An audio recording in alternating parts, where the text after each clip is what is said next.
बिस्मिल्लाहिर्रहमानिर्रहीम। नाज़रीन अस्सलाम वालेकुम। नाज़रीन आज हम बात करेंगे इमरान खान के मुखालफिन फंस गए माउंट एवरेस्ट 73 साल की उम्र में कौन, इस पर भी बात करेंगे। और इमरान खान का बड़ा जुर्म क्या, जे अब गैर मुल्की जो मुबसरीन हैं वो भी बताने लग पड़े हैं।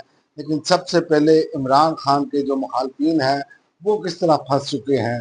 आज अलीमा खान साहिबा ने ये बताया कि अदालतों के लिए अब केस सुनना वबाले जान बन चुका है।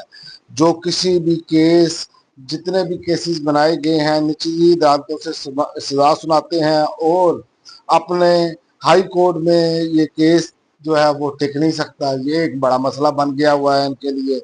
हाई कोर्ट में जब केस लगने की बारी आती है, यहाँ तो जज साहब बीमार हो जाते हैं या छुट्टी पे चले जाते हैं। और आज भी इस केस का यही हाल हुआ है।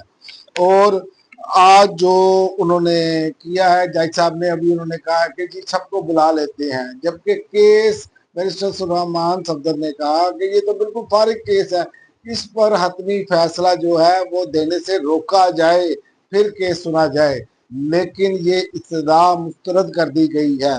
अब आप यहीं से अंदाजा लगा लें कि ये अब कोशिश, जो मेरी बात याद रखें कि ये वो सारा स्क्रिप्ट जो चल रहा है ना वो यही है कि एक में सजा दो, दूसरे में फिर हाई कोर्ट में आएगा तो केस उड़ जाएगा।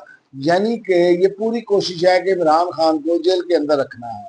और ये अभी तक स्क्रिप्ट से इधर से उधर नहीं हुए। ये मुझे समझ नहीं आई ये किस तरह की प्लानिंग है कि अपने स्क्रिप्ट को जो है वो तब्दील भी नहीं करते।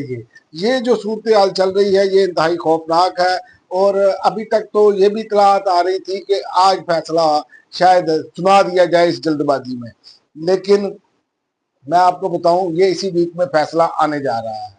ये तो अब रोजे रोशन की तरह आया है और इमरान खान को इसमें सजा दी जाएगी। और ये अलीमा खान साहिबा ने कहा है कि सजा देने का प्लान है। अलीमा खान ने बताया अब जिन्होंने इमरान खान के खिलाफ केसेस की में जो खिचड़ी पकाई थी वो फंस चुके हैं। निचली अदालतों से के फैसला सुनाते हैं, ऊपर वाली अदालत में वो लगाने से कतराते हैं, उसकी वजह के केस टिक नहीं सकता। तो ये वो सारी चीजें हैं जिसकी वजह से आज ये सारे मामला इंतहाई जो है वो पेचीदा हो चुके हैं।